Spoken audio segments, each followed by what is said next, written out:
Hello friends. जब Satoshi Nakamoto ने actually bitcoin का विजन देखा था तो उन्होंने इमेजिन किया था एक peer to peer decentralize economy. पर उनके पहले क्रिटिक ने उन्होंने कहा था कि आपका सिस्टम बहुत ही डिसेंट्रलाइज और सेफ है पर एक्चुअली स्केलेबल नहीं है। अगर दुनिया भर के लोग एक्चुअली रोजमर्रा की ट्रांजैक्शंस बिटकॉइन में करने लग गए तो ये नेटवर्क उन्हें हैंडल नहीं कर सकता। जैसा कि आप जानते हैं बिटकॉइन का एक ब्लॉक सिर्फ 1 MB का है और उसे माइन करने में 10 मिनट लगते हैं। अगर आप एक सिंगल ट्रांजैक्शन को कुछ केबीज की भी मान ले तो लगभग 1 सेकंड में बिटकॉइन सिर्फ 60 ट्रांजैक्शंस कंप्लीट कर सकता है। Compare that to Visa network जो कि करीबन 65,000 ट्रांजैक्शंस पर सेकंड ट्रांजैक्ट करने की एबिलिटी रखता है। किसी भी ऐसे नेटवर्क को जो दुनिया भर के लोग यूज कर रहे हो डेली बेसिस की पेमेंट्स को यूज करने के लिए, वो इतनी छोटे ट्रांजैक्शन स्पीड के साथ काम नहीं कर सकता। इसे एड्रेस करने के लिए बिटकॉइन के काफी सारे फोक्स बने, जैसे बिटकॉइन कैश था। ये लोग या तो कोशिश कर रहे थे कि 1 MB का साइज बढ़ा के ज्यादा कर दिया जाए या फिर 10 मिनट का टाइम कम कर दिया जाए, पर यह भी सफिशिएंट नहीं है। कहां 60 ट्रांजैक्शन पर सेकंड, कहां 65,000 ट्रांजैक्शन पर सेकंड। ये छोटी छोटी माइनर फ्लक्चुएशन से कोई बड़ा इंसेंटिव नहीं आने वाला था। And then came lightning network.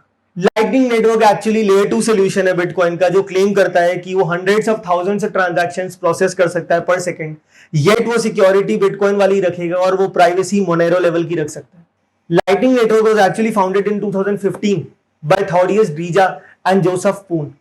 और ये वो एल्गोरिथम और टेक्नोलॉजी है जो एक्चुअली बिटकॉइन के विजन को सक्सेसफुल बना सकता है। इसको यूज करके एक्चुअली हम peer to peer decentralize network establish कर सकते हैं, जिससे आप रोज की पेमेंट्स अपने ग्रोसरी स्टोर से लेके मेडिकल स्टोर से लेके अपने फ्रेंड से सेटलमेंट करने में आप बिटकॉइन के थ्रू कर सकते हैं। तो दोस्तों, अगर आपको ये बात इंटरेस्टिंग लग रही है तो आपको ये वीडियो बहुत पसंद आएगी, क्योंकि हम लाइटनिंग नेटवर्क को डिटेल में देखेंगे। लाइटनिंग नेटवर्क क्या है, ये कैसे फंक्शन करता है, इसके क्या स्ट्रेंथ्स हैं और इसकी क्या शॉर्टकमिंग्स है जिसे हमें फ्यूचर में एड्रेस करना होगा। If that sound interesting to you, please stay for the whole video. और अगर आपको वीडियो पसंद आए तो प्लीज इसे लाइक एंड सब्सक्राइब कीजिएगा। So friends, I am Nikhil Jain, welcome to finsolco.com। Finsolco आपका वन स्टॉप सोल्यूशन है सभी तरह की crypto currencies, coins, tokens, NFTs, global economy, investment और ट्रेडिंग इनसाइट्स को जानने के लिए। एक चीज जो आपको यहाँ नहीं मिलेगी वो financial advice. So please do your own research before investing your money. Having said that, आइए देखते हैं लाइटनिंग नेटवर्क कैसे फंक्शन करता है। तो लाइटनिंग नेटवर्क बेसिकली काम कैसे करता है, इसने एक्चुअली मोस्ट कन्वीनियंट वे निकाल लिया है मनी ट्रांजैक्ट करने का। इमेजिन आपकी कॉलेज या ऑफिस की कोई कैंटीन है जहां पे आप रोज चाय नाश्ता करते हैं, पर उसे डेली पेमेंट करने की जगह आप उसे वीकली या मंथली सेटल करते हैं। और क्योंकि आप लोग के रिलेशन अच्छे हैं, वो भी इस चीज को अलाउ करता है। अब इमेजिन कीजिए, अगर आप रुपी की जगह बिटकॉइन में सारी ट्रांजैक्शंस को हफ्ते या महीने में सेटल करना चाहें तो चीज कैसी होगी। आपको हो सकता है मैनुअली हिसाब रखना पड़े कि आपको कितनी पेमेंट करनी है और उसको वीकली या मंथली सेटल करें। लाइटनिंग नेटवर्क इस चीज को ऑटोमेट कर देता है। जब कोई भी दो पार्टी अग्री करती है कि वो फ्रीक्वेंट ट्रांजैक्शंस करेगी और किसी टाइम पीरियड के बाद उसे सेटल करेगी, तो वो अपना अकाउंट लाइटनिंग नेटवर्क में खुलवा सकती है। इस केस के अंदर एक चैनल क्रिएट हो जाएगा बिटकॉइन के नेटवर्क के ऊपर, जो कि मल्टी सिग्नेचर चैनल होगा।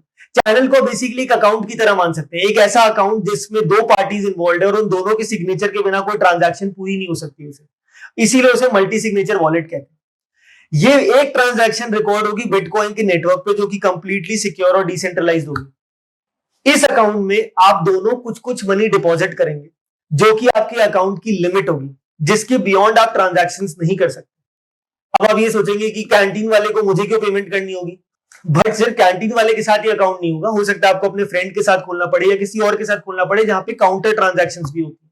तो आप दोनों उसमें मनी डिपॉजिट करेंगे और वो एक लिमिट सेट हो जाएगी आपके अकाउंट की, जिसके बाहर आप इसमें ट्रांजैक्शंस नहीं कर सकते। वंस वो लिमिट सेट हो गई, अब आप कितनी भी फ्रीक्वेंट ट्रांजैक्शंस करें, लाइटनिंग नेटवर्क एक्चुअली आपको अलाउ करेगा थाउजेंड्स ऑफ ट्रांजैक्शंस पर सेकंड भी आप एक्चुअली उस चैनल के थ्रू कर सकते हैं। और वो सिर्फ एक रिसीट आपके दोनों के अकाउंट पे भेजेगा, जिसमें आप लोग अग्री करोगे कि हाँ, इतनी पेमेंट मैंने दी है और इतनी पेमेंट उन्होंने एक्सेप्ट की। और जो वॉलेट का बैलेंस है, जो कि इनिशियली हाफ हाफ था, वो शिफ्ट होता रहेगा किसी के फेवर और किसी के अगेंस्ट। तो अब आप कितनी भी ट्रांजैक्शंस उनके साथ कर ले, वो सिर्फ एक लेजर चेंज होता रहेगा आप दोनों के अकाउंट के बीच में, और एक्चुअली बिटकॉइन नेटवर्क को कोई फर्क नहीं पड़ेगा। जिस दिन आप ये अकाउंट क्लोज करना चाहेंगे, उस दिन एक फाइनल स्टेटमेंट आएगी और वो बिटकॉइन के नेटवर्क पे एक्चुअली रजिस्टर हो जाएगी। So out of multiple transactions जो आप दोनों करें, उसमें सिर्फ दो ट्रांजैक्शंस को बिटकॉइन के नेटवर्क पे रजिस्टर होना पड़ेगा, एक चैनल खुलवाने की यानी अकाउंट खुलवाने की, और एक अकाउंट को बंद करवाने की। और बीच की सारी बायलैटरल ट्रांजैक्शंस होगी आपकी, वो सिर्फ लाइटनिंग नेटवर्क हैंडल कर लेगी। जहां की बिटकॉइन में कोई ट्रांजैक्शन करने में अप टू $50 यानी लगभग 4,000 रुपए के आसपास भी ट्रांजैक्शन फीस पे करनी पड़ती है, लाइटनिंग नेटवर्क में आप जितनी भी ट्रांजैक्शन करेंगे उसकी पेमेंट आपको लगभग 2-3 पैसे के आसपास पड़ेगी पर ट्रांजैक्शन। इमेजिन, वीजा की फीस भी लगभग 3% है और प्लस 30 सेंट्स के आसपास वो लोग लेते हैं पर ट्रांजैक्शन। कितना चीप है lightning network peer to peer transfer के लिए, ऑलमोस्ट फ्री है।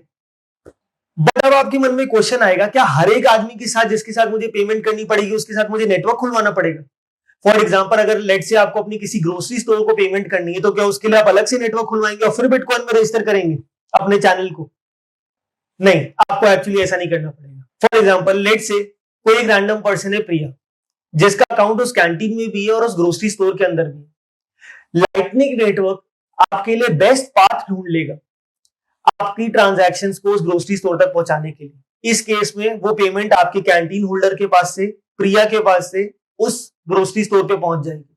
जैसे थंडर और लाइटनिंग एक शॉर्टेस्ट पाथ ढूंढ लेती है दो पॉइंट्स के बीच, वैसे ही लाइटनिंग नेटवर्क आपके वॉलेट और फाइनल वॉलेट के बीच में एक शॉर्टेस्ट पाथ ढूंढ लेगा जिनका कहीं से भी कोई अकाउंट खुला हुआ। और सबसे अच्छी बात यह है कि जो बीच की पार्टीज हैं, जो इस केस के अंदर आपकी कैंटीन और प्रिया है, उन्हें पता भी नहीं होगा कि वो इस ट्रांजैक्शन में किस पोजीशन पे, यानी कि वो मनी रिसीव करके किसको दे रहे हैं, कहां से कहां ये मनी जा रहा है और इस वक्त उनकी पोजीशन क्या, उन्हें पता भी नहीं होगा। ये एक हैश कोड के थ्रू डिसाइड होता है।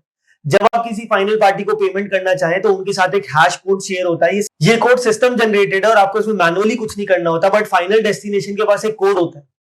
जब आप ये मनी ट्रांसफर करते हैं और उस कोड वाले एंटिटी के पास वो मनी पहुंचता है तो वो अपने आप डीकोड हो जाता है और वो मनी उनकी वॉलेट में रिसीव हो जाती है। बीच की किसी भी पार्टी को कुछ भी नहीं पता चलेगा कि किसने किसको फाइनल पेमेंट की है। और अगर इनमें से बीच में कोई ऑफलाइन हो जाता है तो ये ट्रांजैक्शन कैंसिल हो जाएगी और मनी आपके अकाउंट में ही रहेगा। जस्ट इमेजिन फ्रेंड्स, जब वर्ल्ड नेटवर्क होने लग जाएगा, यहां पे हमने 2-3 पार्टीज का एग्जांपल लिया, बट जस्ट इमेजिन जब पूरा वर्ल्ड नेटवर्क होने लग जाएगा तो आप किसी को कहीं से कहीं भी पेमेंट भेज सकते हैं, क्योंकि कोई ना कोई शॉर्टेस्ट पाथ मिल जाएगा उस वॉलेट तक पहुंचने का। ये सिंपल और रेवोल्यूशनरी सिस्टम समझने के बाद it should come as no surprise कि lightning network has been growing strength to strength. In fact इतनी सारी ट्रांजैक्शन, सिक्योरिटी और सब हैंडल करने के बावजूद ये इतना प्राइवेट भी है कि आपकी ट्रांजैक्शन ट्रैक करना इसमें इतना मुश्किल है।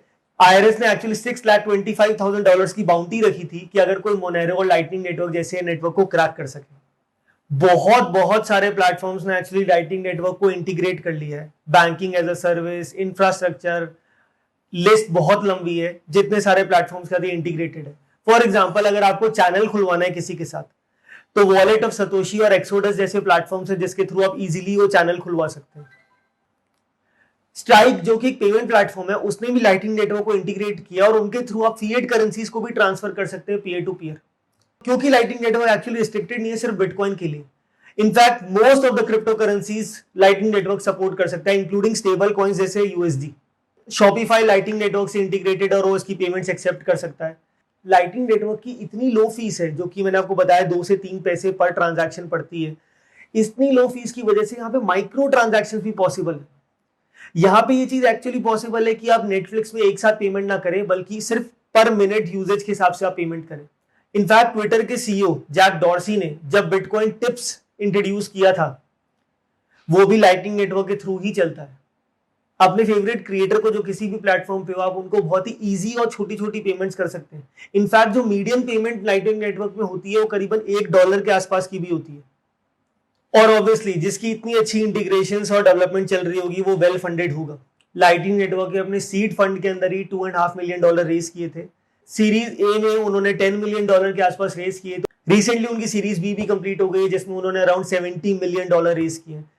तो लाइटनिंग नेटवर्क वेल फंडेड है अपनी फ्यूचर की रिसर्च और डेवलपमेंट के लिए। पर दोस्तों, लाइटनिंग नेटवर्क की पिक्चर एक्चुअली इतनी भी रोजी नहीं है। इसके कुछ क्रिटिसिज्म्स हैं जिन्हें लाइटनिंग नेटवर्क एड्रेस कर रहे हैं और फ्यूचर में प्लान है एड्रेस करने का। आइए देखते हैं वो क्या है और उन्हें हम कैसे एड्रेस कर रहे हैं। सबसे पहले, लाइटनिंग नेटवर्क में चैनल खुलने की एक्चुअली कॉस्ट है। जैसा कि आपने पिछले एग्जाम्पल में देखा था, जब आप अपना पहला चैनल खुलवाते हैं तो वो ट्रांजैक्शन बिटकॉइन के मेन चेन पे रिकॉर्ड होती है, यानी उसकी फीस आपको बिटकॉइन नेटवर्क पे देनी पड़ेगी, जो कि करीबन 4 से 5 हजार रुपए भी हो सकती है। और सेम कॉस्ट आपको देनी पड़ेगी अगर आप वो चैनल क्लोज करते हैं।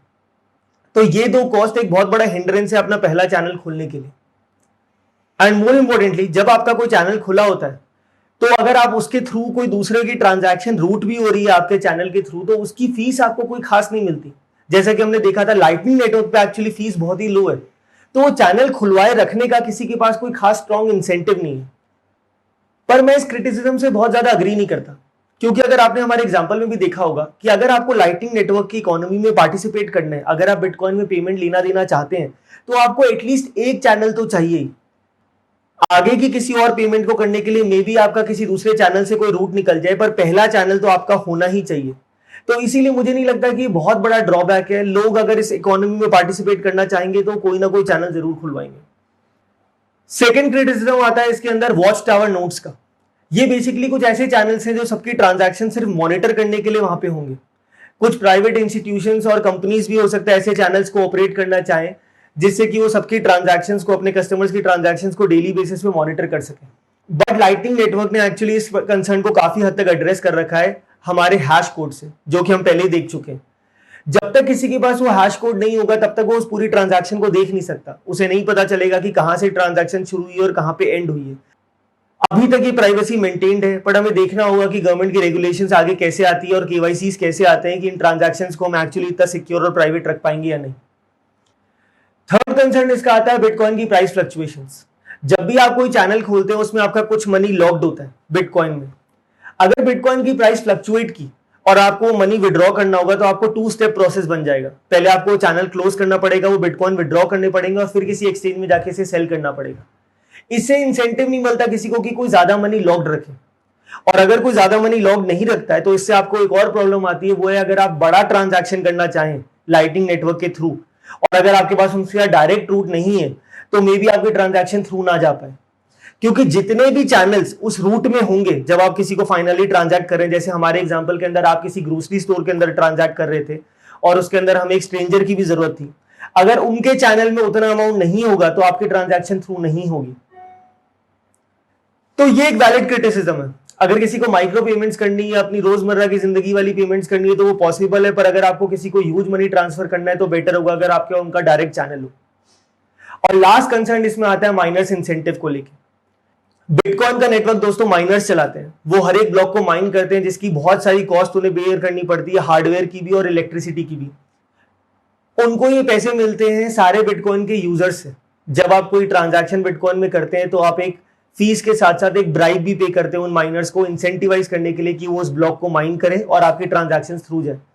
अगर लाइटनिंग नेटवर्क बहुत सक्सेसफुल होता है तो लोगों का कंसर्न है कि लोग बिटकॉइन के नेटवर्क पे एक्चुअली कम ट्रांजैक्ट कर रहे होंगे और लाइटनिंग नेटवर्क पे ज्यादा, और इससे माइनर्स को इंसेंटिव वीक हो जाएगा। बट इस क्रिटिसिज्म से भी मैं बहुत ज्यादा अग्री नहीं करता, क्योंकि जैसा कि हमने देखा था कि अगर आपको लाइटनिंग नेटवर्क पे पार्टिसिपेट करना है तो चैनल खुलवाना और बंद होने का काम एक्चुअली बिटकॉइन के नेटवर्क पे ही हो रहा होगा। तो अगर इसकी मास अडॉप्शन होती है तो सफिशिएंट नंबर ऑफ चैनल्स खुल रहे होंगे और बंद हो रहे होंगे एट एनी गिवन मोमेंट, और बिटकॉइन का नेटवर्क वैसे ही रनिंग रहेगा और माइनर्स के इंसेंटिव कहीं भी कॉम्प्रोमाइज नहीं होंगे। तो दोस्तों ये थे कुछ कंसर्न्स लाइटनिंग नेटवर्क के, पर हम देख रहे हैं कि most of the things are well addressed, और कुछ जो नहीं एड्रेस उनका फ्यूचर में कुछ ना कुछ अच्छा हो सकता है। I think we can be hopeful about lightning network, और अगर हमें बिटकॉइन की पेमेंट इकोनॉमी चाहिए तो I think this is the best bet that we can have right now. दोस्तों अगर आपको ये वीडियो पसंद आई है तो प्लीज लाइक और सब्सक्राइब करना ना भूलें। हम ऐसी इंटरेस्टिंग और इन्फॉर्मेटिव वीडियोस आपके लिए लाते रहेंगे।